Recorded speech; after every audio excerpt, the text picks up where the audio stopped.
Gita press के शताब्दी वर्ष उद्घाटन समारोह में मंच पर उपस्थित प्रमुख रूप से उत्तर प्रदेश की राज्यपाल श्रीमती आनंदीबेन पटेल जी, मुख्यमंत्री Shri Yogi Adityanath ji, Gita press trust board के जनरल सेक्रेटरी श्री विष्णु प्रसाद चांद गोटिया जी, गीता प्रेस के ट्रस्टी श्री बैजनाथ अग्रवाल जी, गीता प्रेस से जुड़े हुए अन्य पदाधिकारीगण और कर्मचारीगण, विशिष्ट अतिथिगण, देवी और सज्जनों, आज आप सबके बीच उपस्थित होकर मुझे बहुत प्रसन्नता हो रही है। यह मेरा सौभाग्य है कि मैं गीता प्रेस के शताब्दी वर्ष समारोह में सम्मिलित होने का अवसर प्राप्त कर पाया। ये एक संयोग है या दैव योग है, मैं नहीं कह सकता, लेकिन कहीं न कहीं मैं इतना जरूर मानता हूं कि पिछले जन्मों के कुछ पुण्य का फल जरूर है कि आज मुझे इस सौभाग्यशाली समारोह में शामिल होने का सौभाग्य मिला। इस शुभ अवसर पर गीता प्रेस से जुड़े सभी लोगों, चाहे वो पदाधिकारी हो, कर्मचारी हो, सबको मैं बधाई देता हूं। यहाँ पर आने से पूर्व मुझे गीता प्रेस के सभी कर्मचारियों से मिलने का भी अवसर मिला।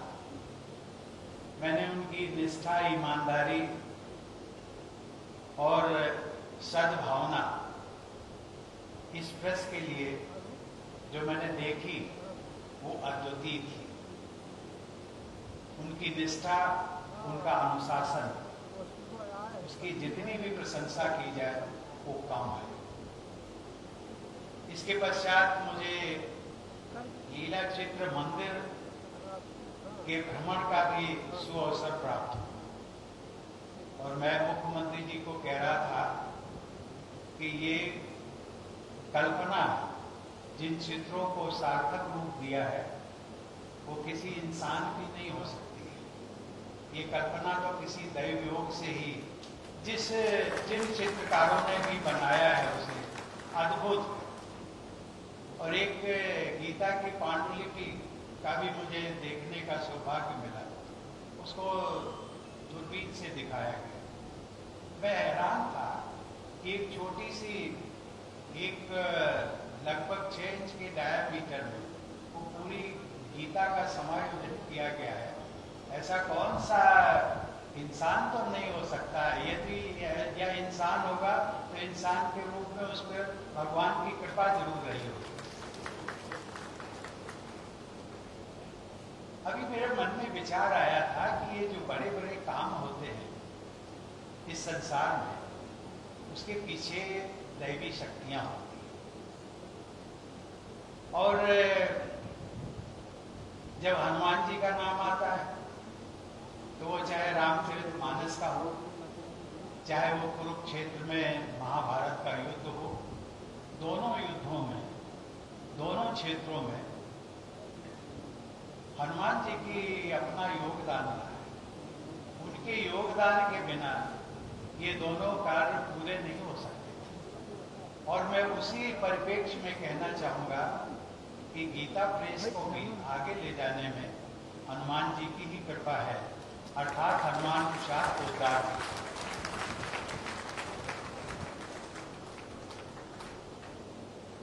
देवी और सज्जनों, मेरे जैसे सामान्य व्यक्ति के लिए गीता प्रेस भवन में मेरा कभी नहीं आना। यद्यपि गोरखपुर आने का संयोग कई बार बना, मेरे जैसे सामान्य व्यक्तियों की एक अवधारणा थी, और अवधारणा केवल मात्र प्रेस की है कि भाई एक प्रेस होगा, एक पुराना भवन होगा, सजाया गया होगा, खंडर होगा, जैसा भी होगा उसमें कुछ कर्मचारी होंगे, कर्मचारियों की कभी कभी हड़तालें भी होती हैं, इनकी भी हुई थी, लेकिन उसमें भी दैव कृपा से सब ठीक हो गया। लेकिन एक सामान्य जो अवधारणा कि प्रेस क्या होता है, एक प्रेस जहां पर मशीनें लगी होंगी, छपाई का काम चल रहा होगा, वहां पर उनका पुस्तकों का हो अथवा जो भी साहित्य निकलेगा उसका वितरण की क्या व्यवस्था है, बेचने की क्या व्यवस्था है, वो सब व्यवस्था यहाँ पर उपलब्ध होगी।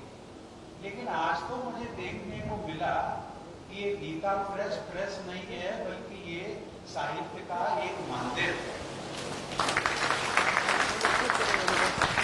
ये संभव नहीं हो सकता। प्रेस तो मुझे मशीनें देखने को नहीं मिली, लेकिन जो मशीनों को चलाते हैं या जो मशीनों को चलवाते हैं ट्रस्टी लोग, उनसे जरूर मेरी भेंट।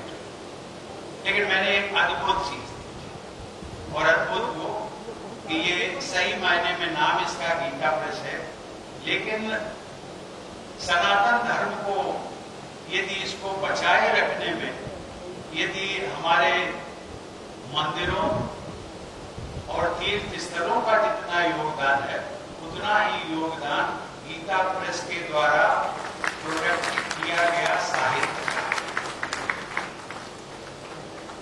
आज मुझे एक और प्रसन्नता, जब मैं यहाँ आया, कई कार्यक्रमों में जाना संभव होता है, तो अब देखता हूँ अपनी बहनों और बेटियों के बारे में, सोचता हूँ उनकी संख्या कम होती है, और होती भी है तो कभी पीछे बैठने को मिलता है। लेकिन आज मुझे बहुत बड़ा सुकून मिला कि कम से कम आप लोगों ने न केवल स्थान दिया, बल्कि अपने से भी एक ऊंचा स्थान दिया। और इस प्रकार की जो भावनाएं होती हैं, वो न केवल एक दैवी गुण या सद्गुण के कारण ही हो सकती है, जिस किसी के भी मन में आया होगा। अन्यथा एक इसका दूसरा रूप भी हो सकता था कि उनको आगे बिठा दिया जाता और ट्रस्टी लोगों को वहां बिठा दिया जाता, एक ये भी हो सकता था। लेकिन मैं इन ट्रस्टीज का भी मैं बहुत बहुत अभिनंदन करता हूँ कि जिनकी इस प्रकार की सोच रही कि उन्होंने सोचा कि शायद ये मातृ शक्ति की जो ऊर्जा है वो हमसे भी बढ़कर है, उनको उच्च स्थान की वो हकदार है। देवी और सज्जनों, भारत का इतिहास प्राचीन काल से ही अध्यात्म और धर्म से जुड़ा हुआ है।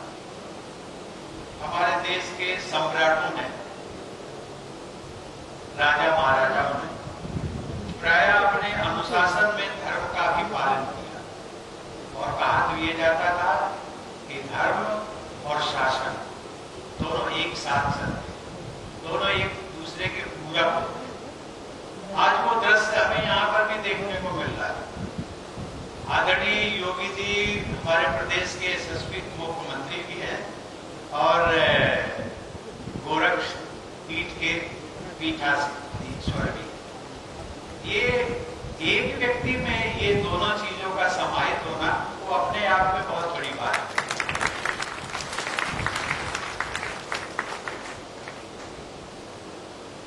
धर्म और अनुशासन के समागम से हमारी भारतीय संस्कृति का अद्वितीय और अनुपम स्वरूप उभरता रहा। इस अनुपम संस्कृति को संपूर्ण विश्व में सराहा भी गया।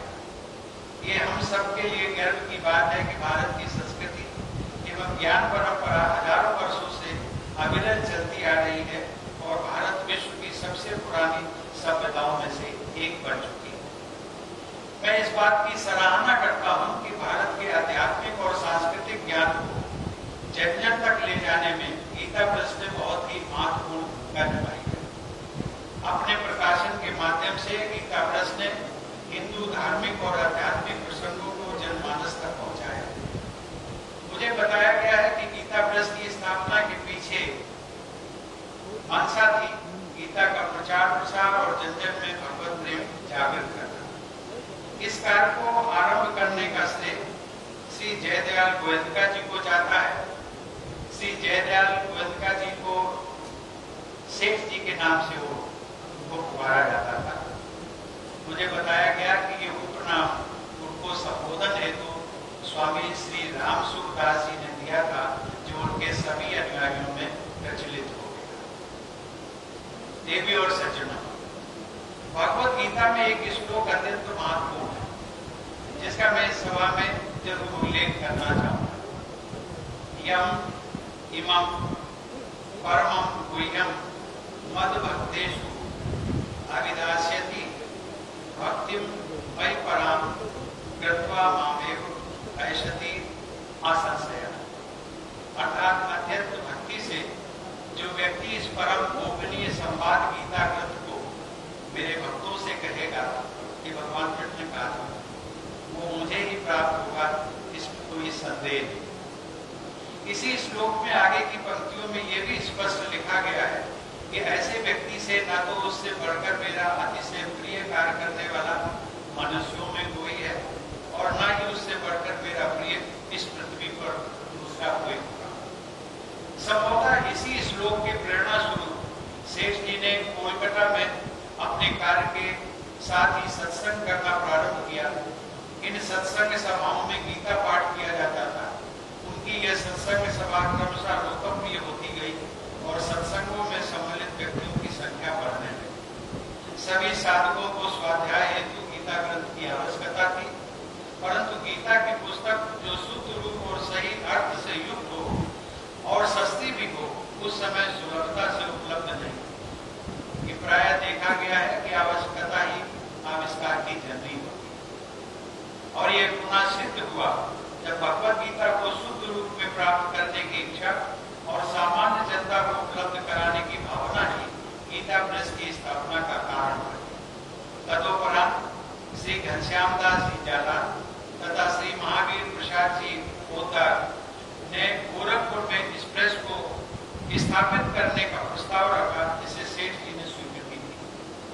1923 में गीता प्रेस की स्थापना हुई, जिसने धार्मिक और आध्यात्मिक पुस्तक के प्रेक्षण के कार्य में एक नया इतिहास रचा। जिस जगह की नींव का उद्देश्य भगवत प्रेम और कथा का प्रचार प्रसार, उसका नाम गीता प्रेस रखना स्वाभाविक है। इस प्रेस का मुख्य उद्देश्य है कि ईश्वर प्रेम, सत्य, सदाचार और सद्भावों के प्रचार हेतु मानव सेवार्थ सदग्रंथों इत्यादि का प्रकाशन करता है। यह प्रेस भगवद गीता के अतिरिक्त रामायण, पुराण, उपनिषद, भक्त चरित्र इत्यादि पुस्तकें प्रकाशित करता है। यह हम सब के लिए अत्यंत गर्व की बात है कि कोलकाता से शुरू की गई एक छोटी सी पहल अब संपूर्ण भारत में अपने कार्य के लिए सुप्रसिद्ध हो। मुझे बताया गया है कि अपनी स्थापना से लेकर मार्च 2022 तक की अवधि में गीता प्रेस से भगवत गीता के विभिन्न संस्करणों की 1621 लाख प्रतिलिपियां प्रकाशित हो चुकी। इसके अतिरिक्त यदि हम रामचरितमानस, उपनिषद आदि पुस्तकों को सम्मिलित करें तो गीता प्रेस अब तक 70 करोड़ से भी अधिक पुस्तकें प्रकाशित करके एक कीर्तिमान स्थापित कर चुका है। गीता प्रेस को हिंदू धार्मिक पुस्तकों का विश्व का सबसे बड़ा प्रकाशक होने का गौरव भी प्राप्त है। आर्थिक संकटों के दौर से उबरते हुए गीता प्रेस ने अद्वितीय प्रतिष्ठा उपलब्धि की, जिसके लिए वो प्रशंसा के पात्र। कठिन दौर में भी जनमानस को सस्ते दाम पर धार्मिक पुस्तकें उपलब्ध कराने के लिए मैं गीता प्रेस को साधुवाद देता हूँ। इसके अतिरिक्त गीता प्रेस पत्रिका कल्याण के लिए विशेष रूप से प्रसिद्ध है।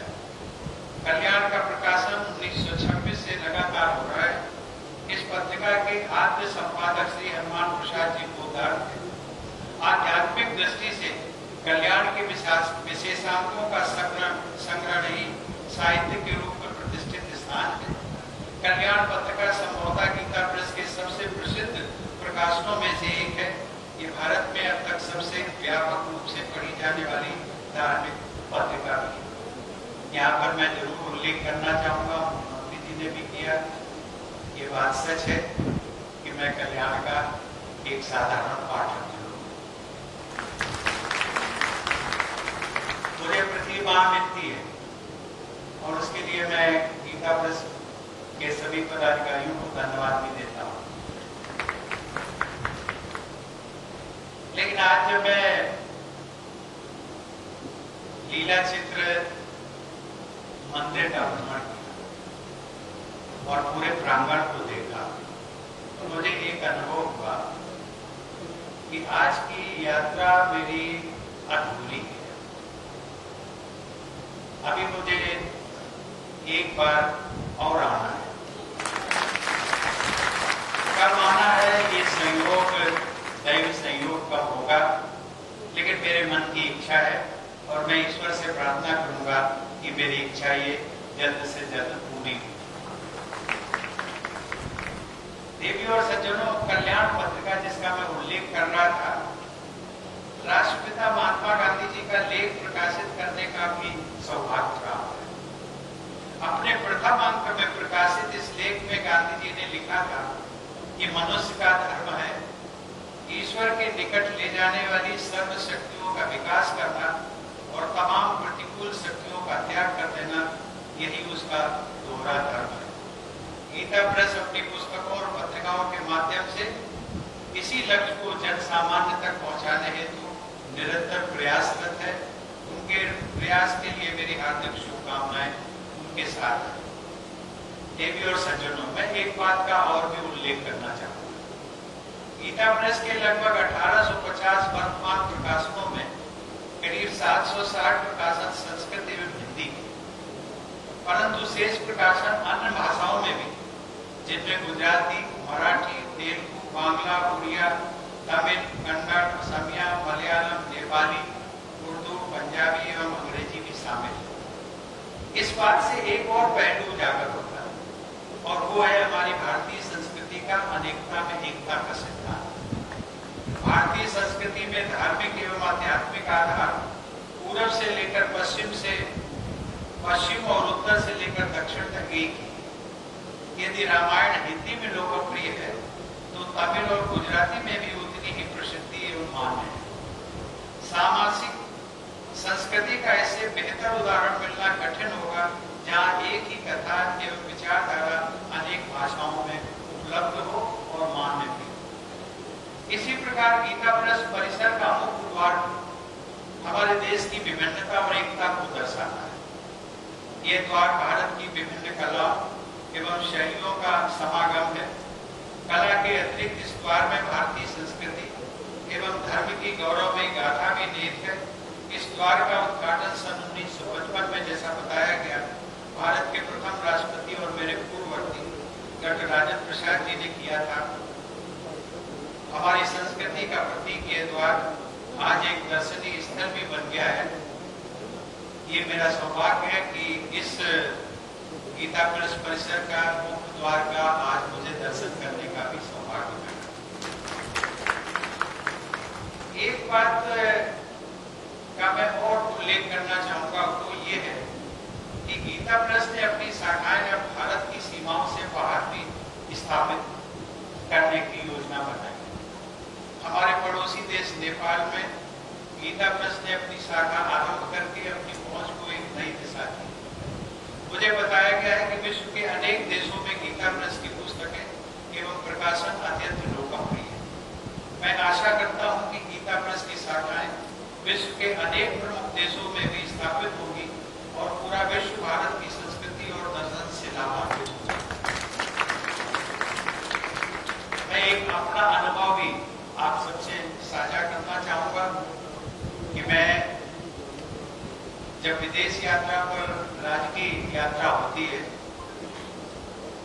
तो वहां पर मैं इंडियन डायस्पोरा के साथ इंटरेक्शन करता हूँ, उनसे मिलता हूँ और उनसे बातचीत के माध्यम से ये सारी जानकारियां कि उनमें कितनी लालसा है, कितनी उत्सुकता है भारतीय संस्कृति को बनाए रखने की, उसको मेंटेन करने की, हमारे संस्कारों की, हमारे विचारों की, हमारी परंपराओं को, और उन सब का एक गीता प्रेस का साहित्य जो है वो एक बहुत बड़ा स्रोत बन सकता है। इसलिए मेरी आपसे विनम्र प्रार्थना होगी कि जितनी जल्दी से जल्दी हो सके, और मैं चाहूंगा कि मेरा सेक्रेटरी भी आपको इसमें मदद करेगा कि भारत सरकार का जो विदेश मंत्रालय है उनके जितने भी हमारे मिशंस है, एम्बेसीज है, हाई कमिश्नर्स ऑफिस है, उनमें भी आपके साथ में एक इंटरेक्शन करवा करके आपके साहित्य को अधिक से अधिक हमारा इंडियन डायस्पोरा के साथ में एक बार फिर मैं गीता प्रेस के शताब्दी वर्ष के आरंभ होने की आप सबको हार्दिक बधाई देता हूं और इस संस्थान के उज्जवल भविष्य की कामना करता हूं। धन्यवाद। जय